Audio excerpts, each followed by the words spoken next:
to race plays, help in the back. What is it about him that makes him so good at that role? Well, he's a very good athlete, number one, and has good anticipation, good vision. Jordan would be good whatever he did. He came here as a corner. He could play corner. He's got that kind of coverage skills. He could play receiver. He was a quarterback in high school. He has a real good spatial awareness, and he's a good tackler. You guys talked throughout the offseason about that other spot next to him being a big concern, or maybe the biggest on the team. Do you feel like it's settled at this point, or do you still have questions about that going even into game 3? Well, Isaiah, I thought he played well on Saturday. He's still a young guy, doesn't have a lot of reps underneath him. So, Sean Wade is getting better and better. So he's kind of, we're trying to find a place for him. But I'm encouraged by Isaiah, and I think Johnson is going to continue. There's some other guys too at the position that are young. They're kind of all the same age. So we're going to keep that thing going for a little bit and see if one of them can pull away. Third row middle, Caleb? Yeah, Coach kind of switching over to the NFL a little bit. I don't know if you got to see Denzel Ward play at all. Just what were your thoughts on his 2 interceptions? Well, I did not get to see it because we were working, but did hear from the players a lot, and just really excited for him. He's not a nicer guy in the world, and he's a tremendous athlete, and to do it in his hometown has got to be pretty cool for him. Front row middle, Dave? Coach, middle linebacker, I know you guys are doing some shuffling there. Just what's your assessment? I know it's only 2 games. Stuff's probably not even 100% yet. Just what's your assessment on your middle backers so far? Well, as I've said, throughout, I think we have more than 3 linebackers, so more than 3 will play. Both those guys, I think, are getting better and better. Tough, obviously, coming back off the injury, and Barron just kind of getting his feet underneath him as a middle linebacker. So I anticipate that to continue, that they'll both play. Tough is just got such a sense for the football. He seems to be around the ball all the time. And, Barron has an unbelievable ability to cover ground. If you look at him for a big man, he runs, well, for anybody, he runs extremely well. And Sean Wade, you mentioned him earlier. It seemed like he played really well. Can you just explain what his role is and maybe how you envision his role being going forward? Well, we're just going to try to find ways to get him on the field. So he can play corner, he can play in the nickel as he did this week, and I think eventually he'll be able to play at the safety position. So that's a good for him because that's as many opportunities you can have in the secondary to play. And just real quick, Tyreek Johnson is hurt. Why is he? I don't think he's played yet. Tyreek Johnson. No, Tyreek is just not everybody can play, so Right. it's it's a competitive environment. Tyreek's doing well though, and especially in the last 10 days, I think he's really catching on. So hopefully somewhere down the road he will play. Third row left, Dan? What do you see in this TCU offense when you look at them on film? Do their receivers, their running backs stand out in terms of how they challenge you guys? They do. They're a really talented offense. I think, I believe this in all of football. It starts with the offensive, defensive lines. Their offensive line is, as good as any in the Big Ten. I mean, it is that kind of offensive line. Very, very good. Skilled people. They're fast. It's a very fast football team. You look at the receivers. It's 25. It's 1. It's 2. And these are really athletic kids. In the backfield, 33 and 6 are really good running backs. And then their quarterback, the guy who's new this year, Johnson, number 3, and we recruited him. He's a really good player who's multidimensional. He can run, he can throw. He's a strong arm guy.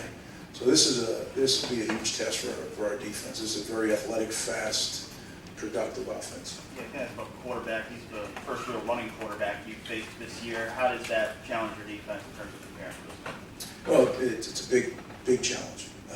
Number one, it changes all the math. When the quarterback carries the ball and can do it well, then the defensive math changes. And really, what playing good defense is getting people to the point of attack and then making the tackle. So when the quarterback runs it, you need to get another guy to the point of attack.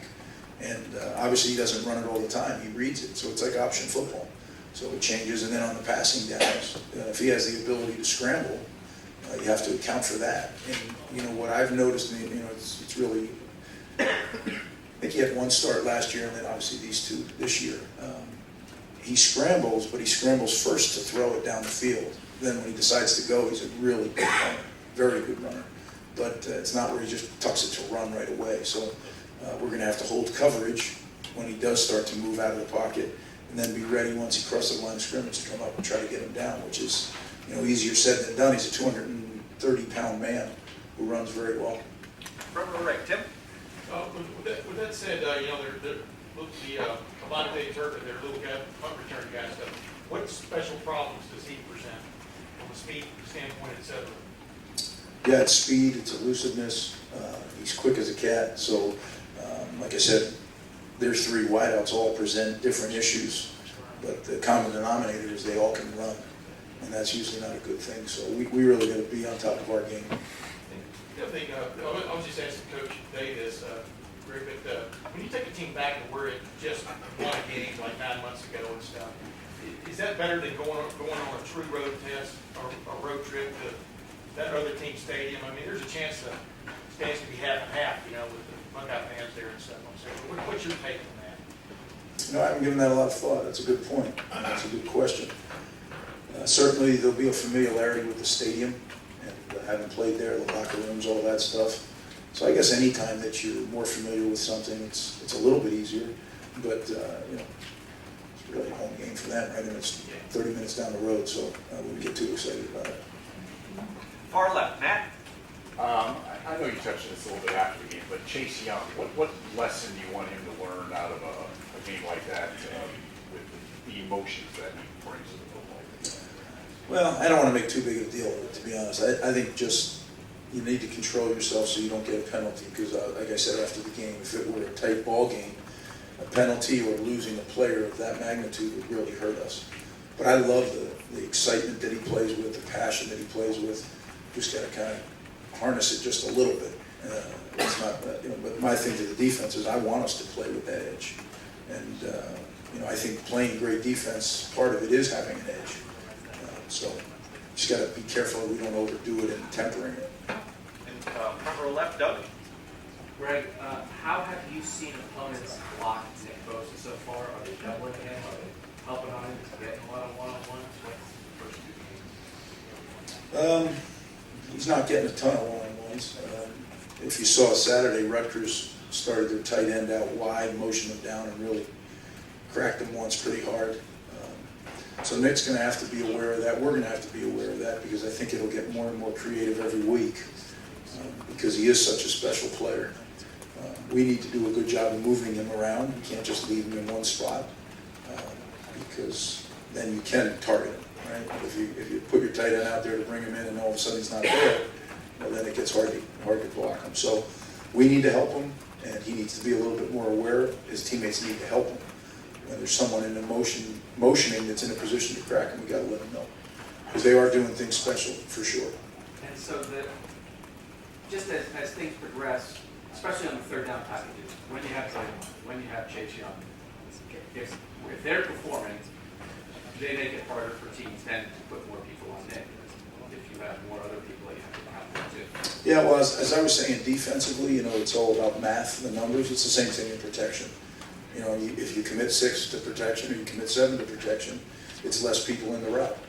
And less people in the route means that you can cover them better, because there's more people that are able to get in the throwing lanes and that kind of thing. So it is a trade-off in everything you do on offense as well as on defense. And so if they choose to keep, a double on Nick and a double on Chase, then the single on Draymond, and they have to kind of pick which ones they want to double on. But a lot of that is based on concept of passing game. How fast the ball's coming out and where the ball's coming out. You always want to protect the blind side of your quarterback. So all that goes into it, and in the protection scheme, and then that's what we try to attack. We try to attack the protection scheme with the players we have. And just context on Nick. He looks pretty good to us so far through 2 games. You've been around in the NFL, you've been in college. What do you see? What's the context on Nick Bosa on how much he is affecting games as a pass rusher, how good he is playing? He's playing at a high level, very high level. He affects, as an offensive coach, you're going to know where he is all the time. But as you mentioned, I think there's some other guys out there too, and that's the beauty of it when it comes to rushing the passer.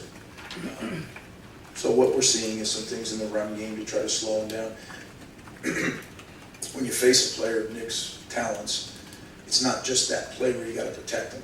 what people try to do is slow them down on other plays, on run plays, you know, make them play off this block and that block, and just try to distract them. So that I'm sure Nick will see more and more of. And final question, front row right, Rob? We're not here to launch a Heisman campaign, but when a guy like Nick following up on that can change a game, is it time for a defensive guy to be in that discussion? What are your thoughts on the Heisman and the defensive players?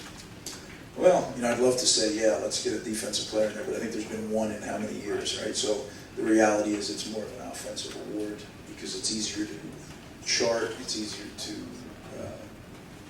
make a big deal of touchdowns and rushing yardage and passing yardage, and I understand that. Nick's a dominant player in college football right now, for sure. There's awards for that as well. If you know, usually what happens in a year when, it's happened once, so when I say usually, but it would take a year where no one really had tremendous stats offensively for a defensive player to win. But, To be the best player in America, you're saying? I like him on our team, I know that. Thanks, guys.